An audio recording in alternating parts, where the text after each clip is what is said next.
Thanks. Thank you. Okay. So first of all, everybody, welcome to the most unique Sinai Scholars graduation ever, actually. So first of all, welcome. Raise the roof, party on, we're here. And we're celebrating a few months of Torah learning, which took a very unique twist based on where we're at and where life is at and where the world is at and where time and space is converging to this very, very interesting dynamic right now. And we're here though together.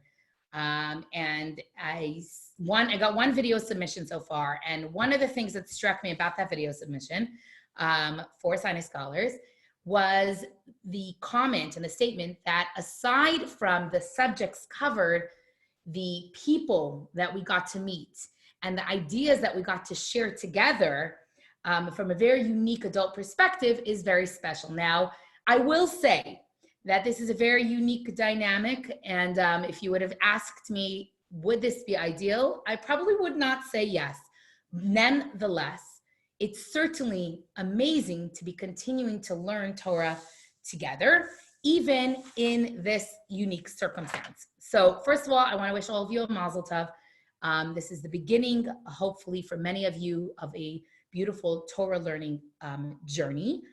And what's interesting is Judaism and Jewish history and historians and the Torah spent a lot of time and effort and energy to preserve a lot of different components of Jewish history, meaning the Temple Mount, the Kotel, even through two destructions, right? There was a big, beautiful temple that God commanded King Solomon to build, and we preserved it. Even under very trying circumstances, the Kotel has still remained a location we can all find.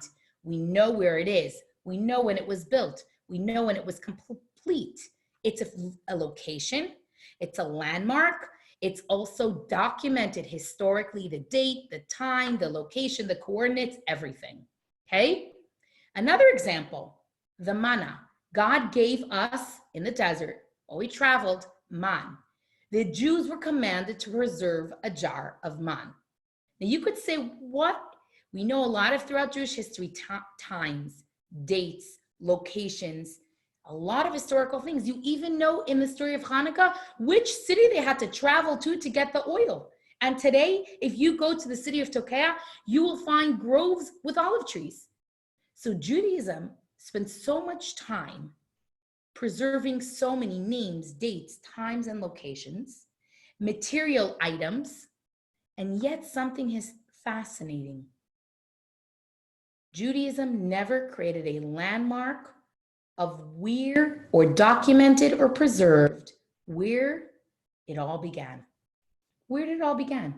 Where did we become a people? Where did we receive our guide for who we are and where we're going to be? Anyone know? Feel free to jump in. A little known mountain, Mount Sinai. The Jews gathered at Sinai, historic godly revelation. God speaks to the people. We get the 10 Commandments. Moses gets the Torah. You would think with all the careful documentation, Judaism would hold on to that location, would document it, would lock it down. Maybe people would go and visit it. There are supposed hypotheses as to where Mount Sinai is. There are ideas of when, where, but there's nothing on the calendar that tells us we got to go visit Mount Sinai. We don't even know where it is. Why? Why a place that's so pivotal, so significant about who we are and where we're going in life? Why would that not be documented? That's where we became a people. That's where our bond, that's where heaven, spirituality met earth, materialism. That's where we received our mandate for who we are and where we're heading. And yet, where is it? Have you visited it? You've seen pictures of the Kotel. Have you seen pictures of that? The Kotel wall is an outer wall of the Temple Mount. Anyone have any theory as to why I will guarantee it's not a mistake, but anyone have a theory as to why that would be the case? Any theories? What's interesting is, again, we know when we left Egypt, we celebrate it with what? The holiday of Passover. We know where our patriarchs are buried, right? That's very clear. We know where they're buried. We know so many details when they got into the land of Israel. And yet Mount Sinai, no one knows. It's kind of a mystery. Any thought? Feel free to jump in. Analytical thinking, some sort of hypotheses. No wrong answer.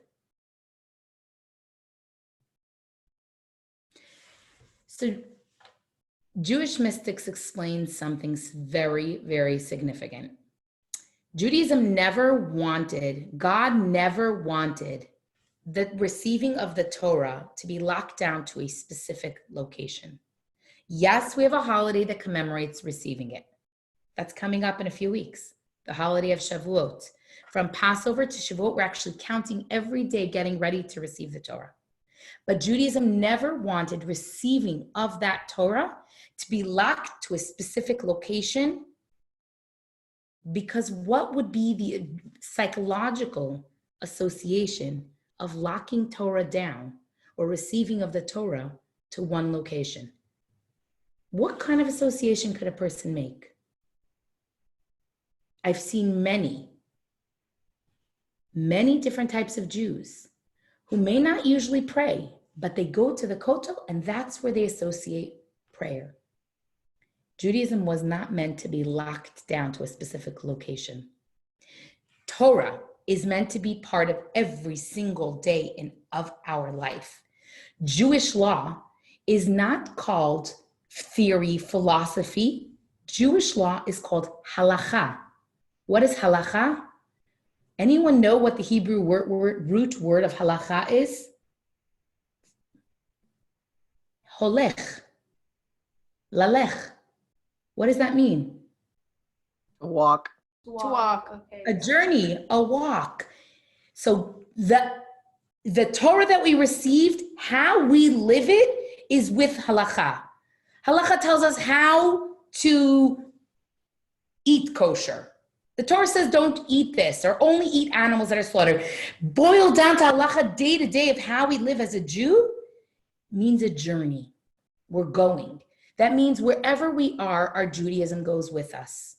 Our Torah goes with us. So whether we're in LA, we're in College Station, we're in Fort Worth, wherever we find ourselves, Torah comes with us. Torah is part of our journey because we are not meant to look at our relationship with Torah as a stagnant being or a stagnant entity. We are meant to see Torah as part of our day-to-day journey. So now what I want you to do, and actually it's so interesting to see the power of association that Judaism sees, that just by locking the Torah down to a specific location, we're going to see it as related to a specific location, which is why, interestingly enough, as Jews, we're not just supposed to study the Torah in shul at Shabbat, because that would also lock the Torah down to Shabbat. We're meant to bring Torah study day to day into our lives, practically, on our own journey, wherever we find ourselves. So right now, this graduation, the fact that we were able to continue studying Torah online, we're living that message. Take the Torah with you. So now what I want you to do is take your paper, and I want you to take your paper and fold it. So here, show your paper. Fold it first in half, like this, in half, and then fold it again in half. So now you have a nice little rectangle. Okay, so fold your paper in half, and then again in half. And now, perfect. I'll open it up again. And in the top left corner, I would like you to write where you are right now at this moment. So I'm going to write where I'm at. Okay, I am in College Station. I'm on a Zoom call, Zoom gathering, and I'm at the Sinai Scholars graduation. Okay, boom. See, College Station. I can even be more specific if I want. 1030 Rose Circle. That's where I'm at right now. Rabbi, where are you? Are you at 1030 Rose Circle? You wouldn't know from his background. Rabbi's at Chabad. Okay, one quadrant. Mine is flipped, it reverses, but one quadrant there on the top half. Okay, next what I want you to do, in the next quadrant right nearby, I want you to write 3 things of how you got to this moment in time. Meaning, to this moment in time is May 5th, Cinco de Mayo, and it's 2020. That's where I'm at. And this is my location. What got me to Sinai Scholars graduation on May 5th in wherever you're at? Okay? So for number 1, I'm the teacher. So that's what got me here. Okay? And then I would like you to share what is it that got you to this moment where you're at. And feel free to jump in and share.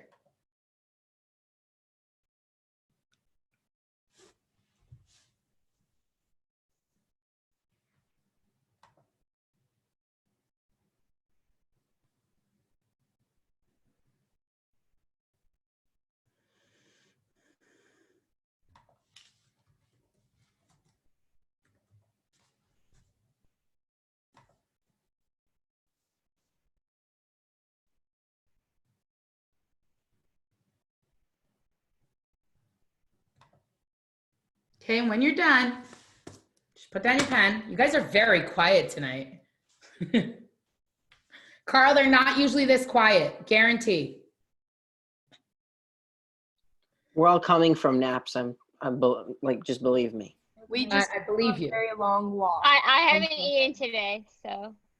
You guys need energy and sleep and food. I don't know. I ate and I exercised and I just finished a pretty intense workout, but I'm up and I'm here and I'm showing up. Okay, anyone want to share what got them to where they're at? If not, I'm gonna pick on people's. I said Yeah. Manya, and then I said being a student. I'm being a student in this class, and it was talked about my my peers who have done it before, especially my brother who recommended that I should take this time to when I'm ending college to look back and see what Judaism means to me before I go into the real world. Okay, so kind of awesome. Zoe, can you share what got you to where you're at? Well, I'm a student in this class and I have an interest in Torah study, and I wanted to find a way to be a little more engaged in my Jewish community. Awesome. Perfect. Anyone else? I can go. Yeah. I said that I'm first a student here at Texas A&M.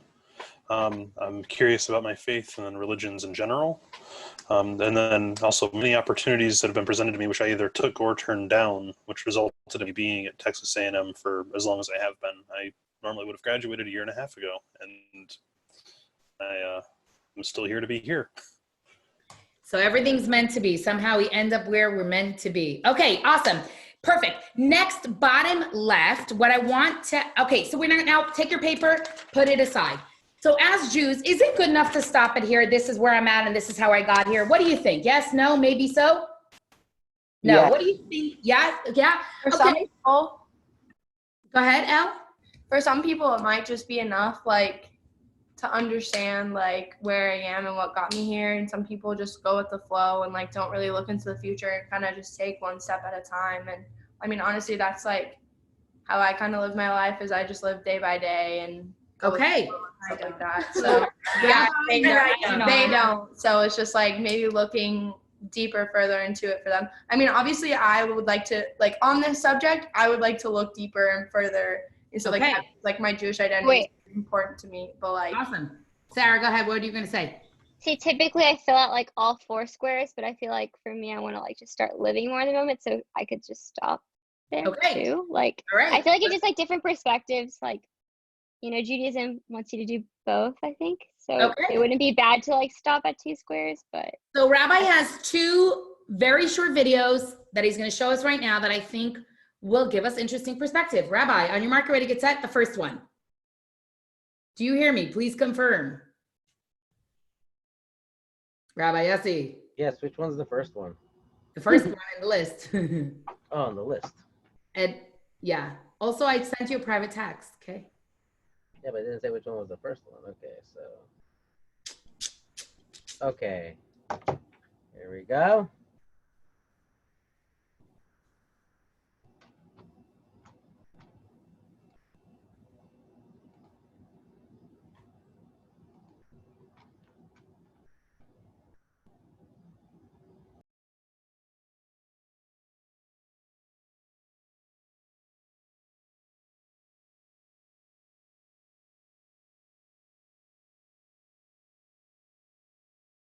Rabbi Yossi, we do not see your screen.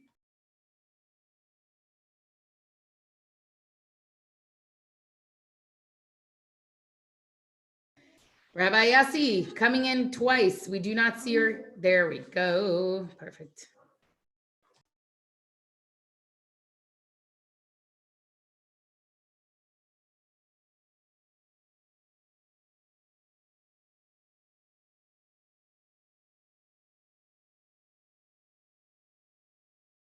You can see the video on the screen? We Yes. see nothing. Yeah, we go. Who died So in 2008, a New Zealander, a mountaineer, an explorer, a successful man, a philanthropist. His name was Sir Edmund Hillary. Sir Edmund Hillary was quite well known because he was the first man, the first human being to scale to the top of Mount Everest. May 29, 1953, he managed to complete the climb of 29,000 feet to the top of Mount Everest. In his autobiography, however, he tells a fascinating little story. And that is, a year earlier, in 1952, Sir Edmund Hillary tried to make it to the top. He failed. He saw himself as a miserable failure.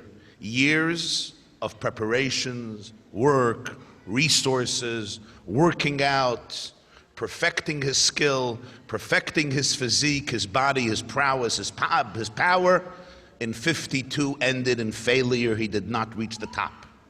In England, they made a reception for him to celebrate his attempt, to celebrate the spirit of adventure, to celebrate the effort that he put in. They honored him. He got up to the pulpit.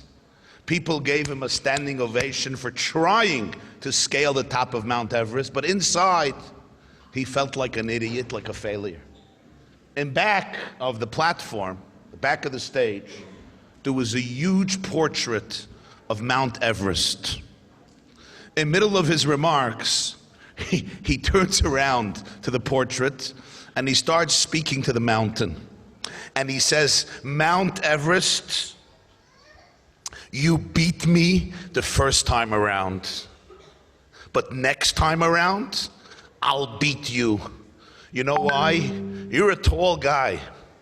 You're pretty powerful and mighty, but you stopped growing. I'm continuing to grow. And therefore, the second time around, I'll beat you." A year later, in May 53, he made it to the top of the mountain. pause, Rabbi, for a second.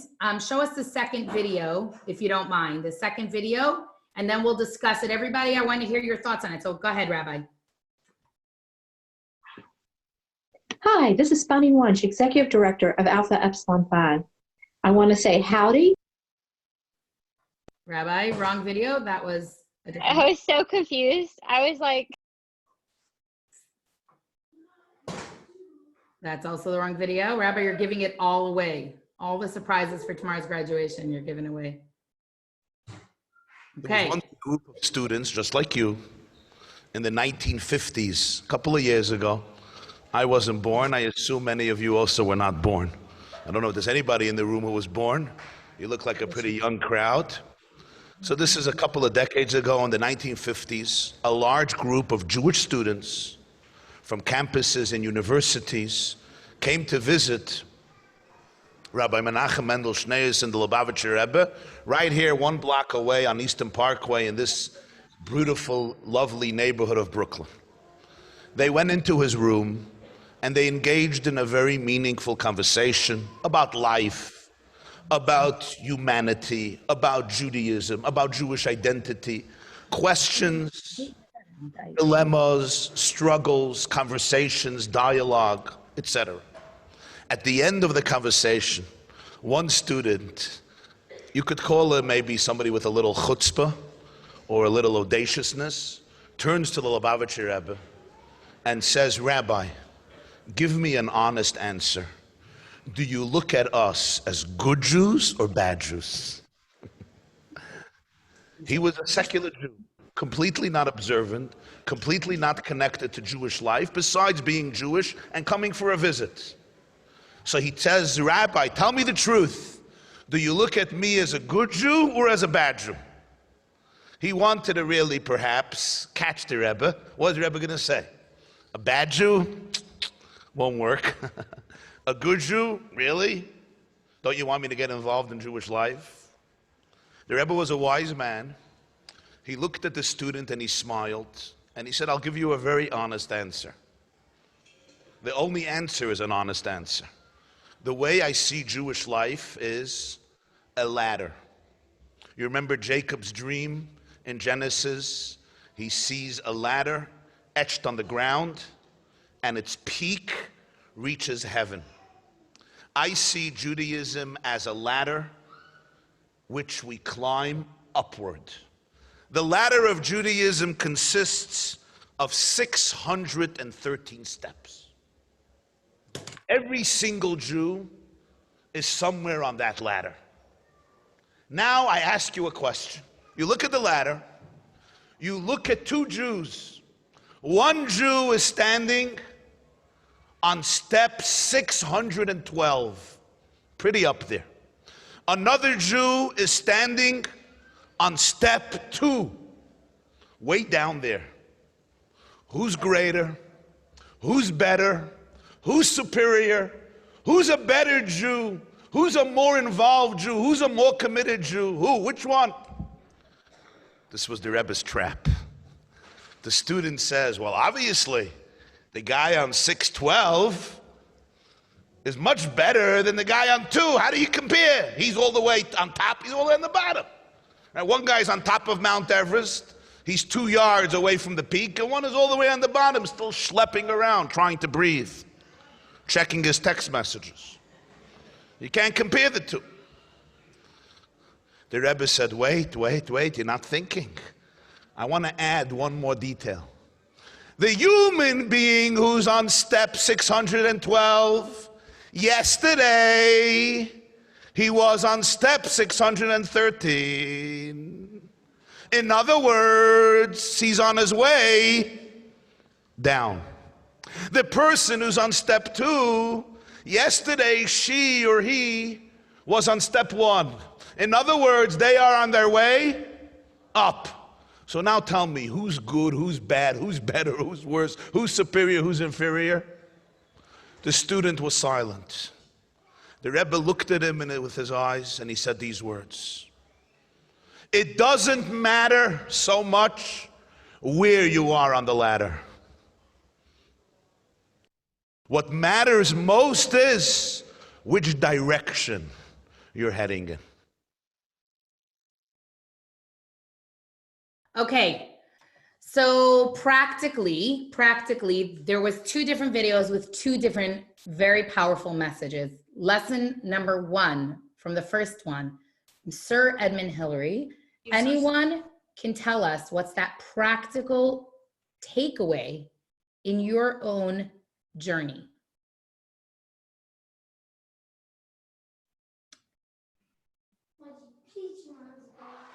Anything that is living needs to grow. Go ahead. Could you just iterate what exactly you want us to say? Okay. No, what I want to know is the message of Sir Edmund Hillary, the first man who climbed Mount Everest. His message was what to the mountain? I'm going to get you because I'm going to keep growing, refining my skills. I'm going to get better. I'm alive. I'm going to keep growing. You're a mountain, you're stagnant. You're not moving, you're not growing. You're not moving forward. You're in one place. So I will win. And he did. And he did. So that's lesson number one, message number one. Message number two was to those college students in 1950. The Rebbe's message of Judaism, looking at our own Judaism as a ladder. And not just saying, okay, there's a ladder in Judaism. A rabbi's on this rung, a Rebbitzon's on that rung, I'm on this rung, I'm a good Jew, a bad Jew, a medium Jew, in between Jew. But the Rebbe's answer to that young college student is, which direction are you going? Are you climbing up that ladder? Or are you stagnated in middle? Or are you on the top going down? Or are you on the bottom and just satisfied staying there? So I'm asking you not to pause and reflect on those two messages, different messages, and think of what's a practical way you can bring those into your life. Anyone? Can I add one Go ahead. thing? Yeah, go jump in, Patrick, and then Elle, you'll go next. Where it doesn't necessarily matter where you are right now, and comparing yourself to others isn't going to help you with what you're doing right now. What matters is your progress, if you're trying to move forward or if you're falling behind. Right. And a good Jew is someone who's consciously working on moving up that ladder in their own Jewish journey, not standing still like a mountain. Using that inspiration like Sir Edmund Hillary, I'm going to grow because I am alive. Therefore, I'm going to keep growing because all living things need to grow. Elle, what were you going to say? For me, I feel like a ladder is like only one direction and it's kind of limiting for me. Like when I think about it, and like I feel like my Jewish journey has been very different than just like moving up in one direction. Like it's kind of like it's just been very like sporadic and like moving in all different kinds of places. Like in some areas I like move back maybe, or in some areas I advance. So I feel like it's just like, I agree with Patrick, like it's very different for everyone. So I don't necessarily think of it as like progressing just on the ladder. I think of it as just like all aspects of my life, like hopefully progressing forward. Awesome. Elle, I love it. And the main goal is to keep growing, to keep moving, not to remain stagnant. And sometimes growth looks like a step back. And sometimes growth is a step back so you can propel yourself forward. That's also part of the Jewish journey. Go ahead, Ofek. Okay, so my question is, so 613, that is not the number of mitzvot? Yes. Okay, how do you go down in that number? Like if you complete 613, how do you go down? Because you already... Anyone do that? It's a metaphor. I mean, okay, let's say you're keeping kosher and suddenly you decide not to. You've definitely gone down in that mitzvah. Okay, yeah. Okay. Good point. Doesn't mean you haven't accomplished it. And I think you're saying is like, look, Sinai scholars, we've learned that every mitzvah is unique and special and precious. And every time you could do that mitzvah is amazing, right? Yes, for sure. But that being said, we got to look at our own growth in that way, that there's always progress and we can always move forward in it. Gotcha. Okay. Cool. So what I want you to do now on the bottom of your page now is, with all you've learned, 3 areas, where to now? Meaning, now that I learned together all of this, what are 3 areas that I can continue to grow in my own Jewish journey? Now that may look different for each of you. That may mean I'm going to try once a week to light a Shabbat candle, once a month. I'm going to try to put on tefillin once, whatever. What area can you push yourself to keep moving forward? And that forward, L, if the model of a ladder limits you, don't think of that. But moving forward as a young, proud Jew, how can you do that? Okay? And this, you don't have to show to anyone. This is for you. So 1, 2, and 3.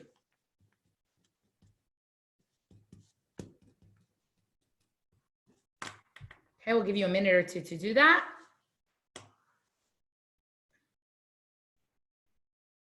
When you're done, just pick up your hand so we know you're done.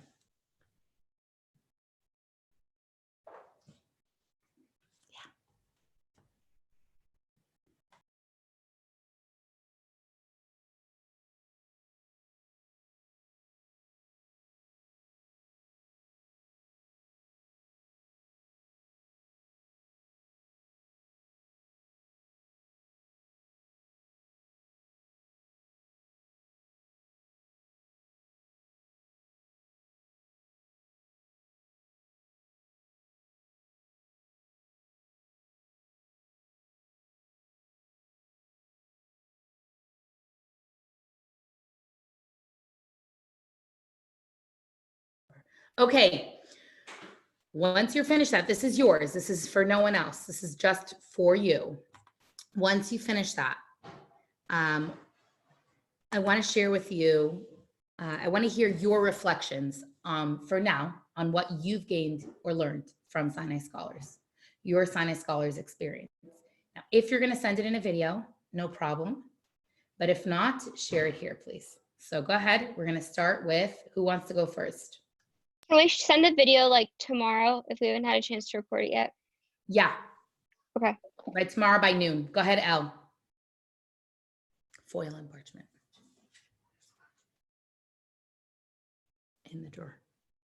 Okay, so basically, I just want to start out with saying like how I felt before Sinai Scholars and like what really there's like 2 things that really prompted me to want to do Sinai Scholars, and that's like learning the actual like the factual things about what makes me a Jew and like my identity and stuff like that, because I feel like I've kind of struggled with that as I've grown up, like not having a Jewish mother and things like that. And then also studying with a chavruta, with a partner.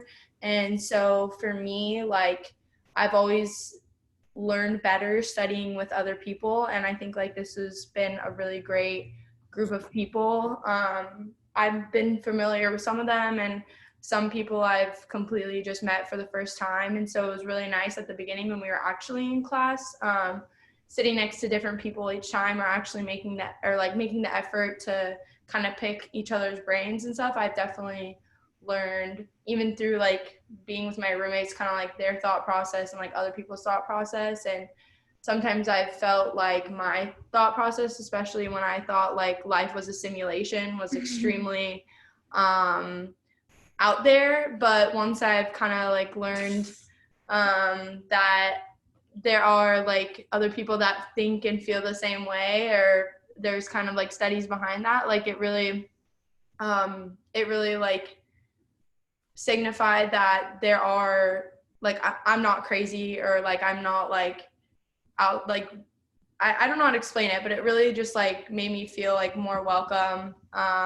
and also like just getting to learn about other people and things like that, just like other ways that people think, is very interesting to me. And then also on the point with my Jewish identity, my mother, she was not Jewish, and so I learned that through birth. If you're not born from a Jewish mother, that you technically don't really have it in your blood. But I really feel like I grew up Jewish. I went to the mikveh when I was little, and I had a bat mitzvah, and it's just like the religion that I've really just connected with. And so I feel that through this course, I actually learned the factual, like the facts, the straight facts about being Jewish, but also about how you can just make yourself a better Jew, and how I can connect more, even though if I feel like it's not or if I know like the facts is not running through my blood, but I feel it's running through my blood because that's how I connect with it. Awesome, Elle. Thank you for sharing so honestly. And I really appreciate throughout this course, you've been a source of real good thoughts and a lot of good thought-provoking conversations. And I really appreciate that early on into the course, you offered your thoughts and your opinions, which it takes a level of vulnerability to be real like that. And thank you. You brought a lot to the table as a student. So thank you so much. Anyone else want to share today who does not want to share in a video? Go ahead, Sarah. Okay. So I started this course last semester, and so I can really relate to what you're saying about like the journey. And I think like, sorry, hold on. No worries. I was eating pita chips. So if you didn't need to say, that's a good thing. Go ahead. Yeah, my brother grabbed me some. But basically for me, I think what you said earlier about a Jewish journey is really kind of what stuck with me. I think it was good for me to take it this semester, and there's like a time and place and ups and downs, and I think I was able to connect with all of the lessons on a much more meaningful level at this point than I was then, because I was able to really focus in on it, and just because like where I was at and everything. And I think, you know, I grew up practicing Judaism and everything, and it was really nice seeing some of the different perspectives on things and kind of hearing about how other people were raised and kind of what it means to them. And I just love seeing all the different perspectives. Awesome. Sarah, thank you. And also I appreciate like special. Sarah? That's okay, you can go on. Yeah. No. Was there something else? I thought you were finished. No, it's okay. I had something else, but it's fine. I was just gonna say that I really enjoyed keeping Shabbat, especially because like we did it as a group. So I think like, you know, we all got to hang out, and it was like so much fun because I feel like, you know, a lot of us do go to Friday, like we go to dinner, but we don't always like stay the whole time. So it was really nice, you know, talking to people you typically wouldn't have talked to and like connecting with them and, you know, having that like late night energy. So it was cool. Awesome. Thank you, Sarah. Okay, does anyone, all right, Carly, I will go to you, and then we'll go to Jenny, or Jenny and Carly, doesn't matter. Go ahead, Jenny. Okay, well, I guess like sort of like starting with how Elle started, like before this, like I've grown up very Reform. And so I guess like I've always like identified, like had that in my identity, but I never really lived all that much by it. Like we go to synagogue on high holidays, but that's pretty much all we would do. And so coming to A&M and like meeting Carly and everything, I started coming to Shabbat a lot, which is giving me sort of a community that I didn't really have before. And so, but I still didn't have like, I went to Sunday school, but I never did confirmation or anything like that. So I never really learned a lot of like the deeper stuff and the more like information that you don't like just understand as a little kid. And so I feel like doing Sinai Scholars really helped me like learn a lot more about like our identity, like the different mitzvot and why we do them, like why we get tzedakah, like the meaning behind all of that, how we're all like a big family, and like whether or not you can't really be a bad Jew, like you're Jewish, you just like, or you're very into it or you're not so into it. And so I think all of that stuff really touched me just because I've always like didn't really know, like I was Jewish, but I didn't really know where exactly like it fell in my life, I guess, per se. And so I guess like doing Sinai Scholars and being involved at Chabad and meeting everyone has really helped a lot. And I also really enjoyed it just because I feel like I've seen a lot of y'all at like Shabbat and stuff, but I haven't really like spent the time to talk to you and get to know you. And so I feel like with doing the full Shabbat that one day when we did Shabbaton and all of that was really a cool way to like get to know all, like y'all and like the community a lot better. So I think it's been really cool. Awesome, Jenny. Thank you for sharing. And I think that's great that we take the time as young Jews to like re-examine how we think about things.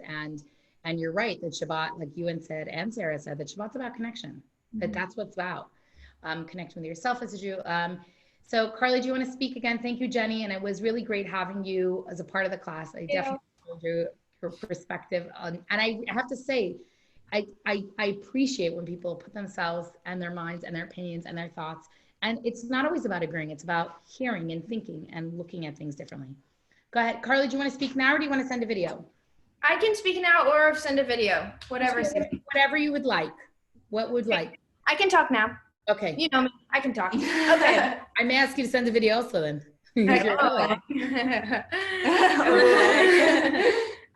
So I've grown up very Jewish. I went to synagogue on Saturdays. My mom was a Hebrew school teacher, would talk to me sometimes in Hebrew, have no idea what she was saying, but I would repeat it back to her.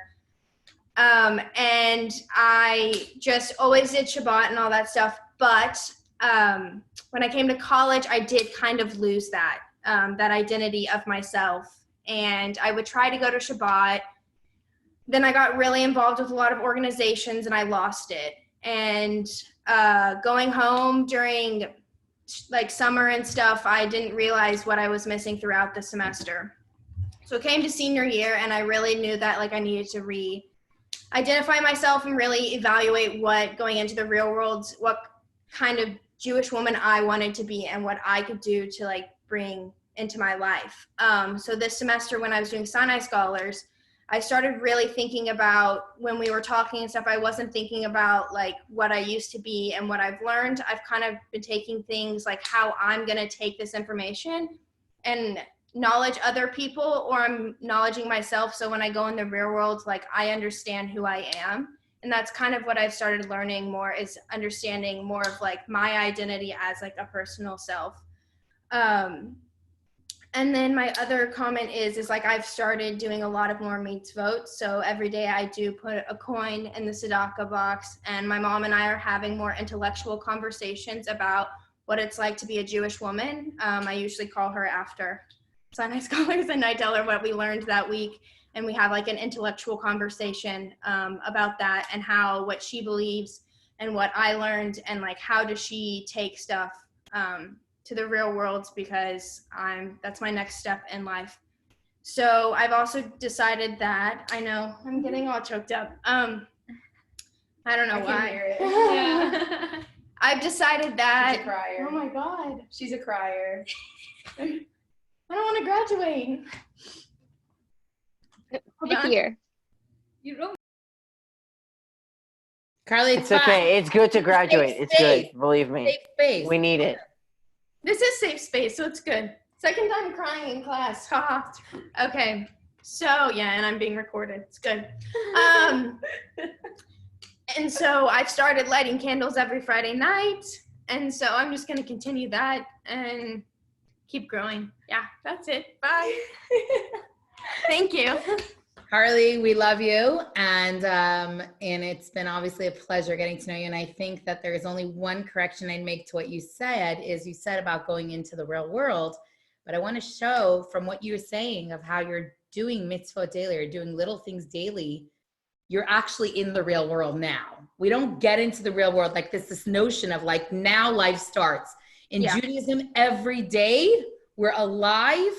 There's so many opportunities to do and to grow. And I think it's really cool to hear how you manage to bring those lessons home. And I think, one of the reasons we do Sinai Scholars and we teach it is because I feel like, let's say you had a doctor and your doctor said, oh, I learned medicine. I took Bio 101 in college, and I learned biology in high school, and I took Bio 101 in college. Would you want him to be your doctor?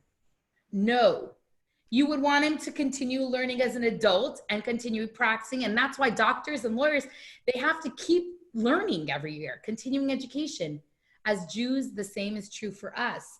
And so, yes, while we're living in the now and we're living real, we need to be able to take that forward into our lives. And I think you exemplified in a very real way how you can do it in little pieces, little actions. And hopefully that's a very strong takeaway from Sinai Scholars, is to do that. And I also love the way you acknowledge that I'm re-looking at things that maybe I knew or I was introduced to, but now as I'm an adult going into my next phase in life. Yeah. So that's the only correction I'm making, is you've been living in real. You're human, you're real, but you're taking that into your next phase of life. And that's the beauty of who we are and where we're headed, and the gift of continuing to learn. Yeah. And I want to say this shouldn't be the end of our learning. No. We need to continue learning. We have alumni online classes. Like, everyone should continue learning. And Carly, also you can encourage your mom to take the Sinai Scholars Moms class. She said she's going to try to. She was trying to sign up this semester, and then she whatever. Learning the how moms to love it. Should just know, because we always have to learn. We always have to grow. That's part of who we are, and that's the beauty of everything that we're doing together. Okay, Yes, ma'am. we're gonna move along. Anyone who did not share verbally, I want to end soon because I know we're on a time crunch. Is there anyone else who wants to share, who does not want to send in a video or wants to share? Go ahead, Laser. Hey, is this like part of the Sinai Scholars like requirements? Yeah, sharing, absolutely. Okay. So first of all, I just want to say thank you to everybody. It was really nice to come to Sinai Scholars. I got to like connect with people. Like for example, Ofek, I got to see more often. So it was nice seeing you, Ofek. It's just kind of weird it ends like this. So everybody share their background. Mine was more of an Orthodox one. So I kind of assumed that I would like come into the class knowing everything, but actually every single class I got a whole new perspective on every single topic that we spoke about. So whether it's a new perspective or new bits of information, I really gained a lot. So thank you for that. My favorite bit of information that I got was, it was more of a new perspective actually, is the tzedakah one, the tzedakah class. The fact that we talked about, it's not like there's kind of this like stigmatism that the more money you give, the better person you are, but really actually in reality, as we spoke about it, is the more you give is actually like even if it's just a penny, the more you give it, the better it is, because it actually refines yourself as a person. So coming out from this, I think my next chapter in life, no matter what I'm doing, I'm definitely going to be giving not just money, but like whatever I can offer, whether it's moral support or, well, not a hug, but I can't give a hug now. No one's hugging now. Don't worry, you're no safe. one's hugging now. The whole world is showing. But yeah, just in general, just giving as much as I can, whatever I can offer. So awesome, Laser. Thank you guys again. Awesome, Laser. And I really appreciate the fact that you were saying, I was speaking to a student, she said, oh, I don't need to take Sinai Scholars. I went to Jewish day school all my life. And I'm like, listen, I went to Jewish day schools too all my life. I've taught for, I don't know, a lot of years. And every single time I teach, I learn more. Every single time. Absolutely. Without fail. So thank you all for going on that journey with me. What I would like to do now is, as we're getting kind of towards this wrap-up place, I would like to share with you, so we can understand that Judaism is all about growing and moving and learning, all of that. There's one more layer I want to share with you. So the CEO of Starbucks is Jewish. I don't know if you know that. And he was in Israel, and he met up with a group of rabbis. And he was talking to the rabbis about ideas. And he said to one of the rabbis, what is the main takeaway from the Holocaust? It's a fascinating question. And he thought, the guy would say assimilation. The guy would say, don't let governments get too big. I don't know. He didn't know what's the takeaway? Instead, the rabbi said, I want to tell you a story. My grandfather was in the barracks. And in the barracks, it was very, tough situation. And we'd all huddle together. And one day, one man got a blanket. And he was freezing and he was cold. But he reached over, huddled with two other people so he could share that blanket. That's what lesson and takeaway from the Holocaust is. The CEO was a little shocked. And the rabbi said, let me explain. In Judaism, we never know the journey in life, but there are times that we're going to gain something that warms us, something that strengthens us, something that helps us. The question is, do we keep it for ourselves or do we share that blanket? Why am I sharing that story with you? Because I think that if you gained something from this journey, if you remember the logo on your Sinai Scholars book, there was an Aleph. Why is that? Yeah, show us the Aleph. The Aleph is there's a beautiful story where a letter where the Rebbe wrote, you know the letter Aleph, you are obligated to share the letter Aleph. So you can't say, oh, I'm not a rabbi, I'm not a teacher, you are now a Sinai scholar, you now can share Aleph. So that's the last section of this. What is 3 things you can do to share 1, 2, and 3, and this is for you, no one else, to share Aleph, to share your blanket, to share what you've gained from these weeks and this time together. So you can write it.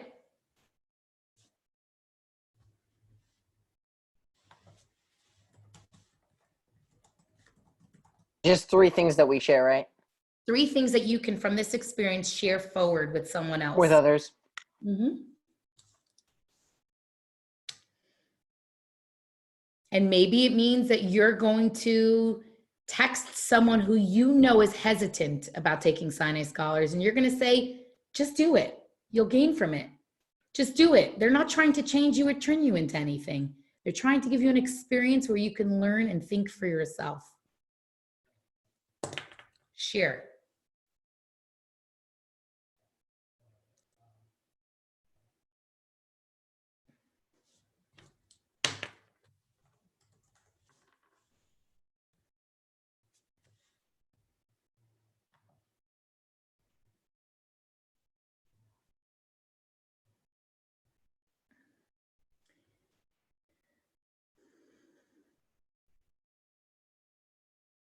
Menachem Fishman, I see you're here with your video. If you want to share anything about your Sinai Scholars experience, feel free to do so when we're done this.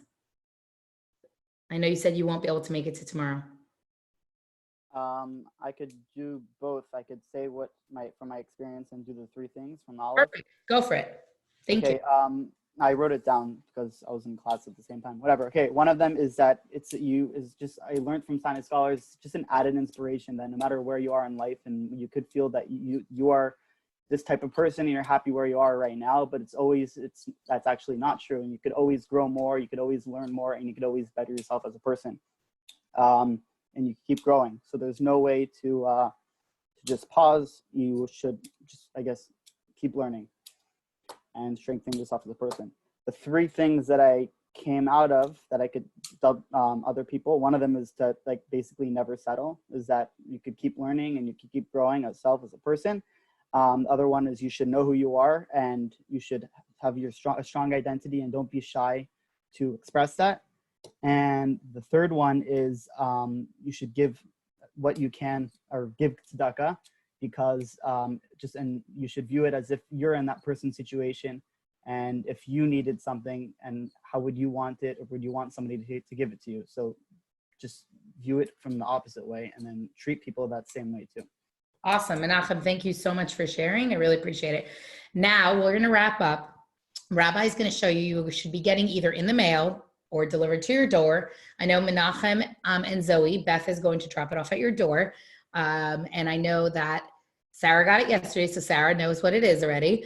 But Rabbi's going to explain why this is why. Or Rabbi, maybe you'll show them and let them guess why this is there. Give them a little tour of it, and maybe they can guess why they're getting it. And then I know Elle, Jenny, and Patrick, and Carly, yours is ready on the windowsill at Chabad. So Rabbi, take it away. Share with us as a gift. Okay. Well, first of all, I'd like to wish you all a mazel tov on your graduation of the Sinai Scholars. You're not only now a scholar, but you're also a Sinai Scholars Fellow, which comes with lots of privileges. The first one is this. Nope. Oh, it's not showing. Rabbi. All right, there it goes. All right. All right. This book. I got to show the background. No, you can't. All right. That's so funny. Okay, go ahead. Doesn't matter. Anyways, we saw it. This book is the Torah. It's the 5 books of Moses, and it's a special Sinai Scholars edition. And inside, it has the 5 books of Moses inside with lots of explanations, but broken down. It's actually, I believe, the first Chumash that's in full color, but you can't see it because, yeah. Anyways, but that's part of the reason why we're showing it to you like this, because we don't want to completely give it away. So when you get it at home, you'll be a lot more excited to see it, but it's in full color. The parsha is separated. It has the name, the meaning, lines in the Torah scroll, lots of different facts about each parsha that makes it very, very perfect for a brand new Sinai Scholars Fellow. So you should be getting this in the mail, and we hope that you enjoy it. It's a gift from Chabad and Sinai Scholars. And, you know, the beauty of being able to come together, obviously, and studying and learning, as Manya mentioned, every living thing must grow. So the time that you took to take the Sinai Scholars, you actually you gave yourself a gift, and that's the gift of investing in yourself. And when we invest in ourselves, we become ultimately better people. We become more knowledgeable. But the more knowledge that we have, like we have now with after taking Sinai Scholars, is the more we know, is the more we realize how much we don't know. So the journey of learning in Sinai Scholars is that the learning never ends, and that we have to continue to be able to engage in our Judaism. And you do not need to keep on signing into Sinai Scholars, but there's many, many opportunities to be able to learn. And especially now during this time where we have a lot of time to be able to continue your studies, you can go onto our website, chabadathome.com, and you'll see there's a link there for courses that you can take. You can take additional courses. They don't cost anything, and you can take it at your own leisure, and on different subjects, and subjects that ultimately things that interest you, that you may find exciting or you may find meaningful. So I highly recommend that you do that and take the time, because not only will you gain from the information and from the things that you'll be learning, but you'll also be bringing that not only into your life, but into the life that you're planning on living when you get married and when you have children. You will be a more informed Jew, and the more informed you are, the more you'll be able to give, and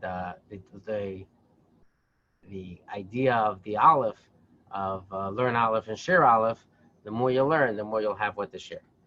Again, I'd like to wish you all Mazel Tov on your graduation, and looking forward to be able to see you all in person once again soon. Absolutely. Thank you so much, Rabbi. We're looking forward not only to see you in person, but there is Sinai Scholars, the next Sinai Scholars. So it's Sinai Scholars Plus, and it's next semester. Feel free to sign up. And Ofek, I know you and Carly are graduating, Laser, Menachem, but maybe we can coordinate a Torah class that happens online on Zoom weekly. So we can move forward, keep learning, keep growing. Mazel tov, guys. Thank you all so much for your giving. Yeah, go ahead. Go. Yeah. Of course, we have a question. You can't do without it. Where do we send our paper? Do we email it to you? No, on the website, on the portal, and actually the document I sent you with the paper says it, but you log into the website and the portal, and you should be able to upload your paper or your project there. Okay, cool. Remember the two due dates for it. The 15th, correct? 14th and because they do the checks on the 15th. 14th of May, 14th of June. Okay. Love you guys. Be in touch. Let me know if there's anything. Anya, tomorrow's online or Zoom link? Zoom. And then I will say that if anyone wants to be the intern for next semester, let me know. Bye, guys. Bye.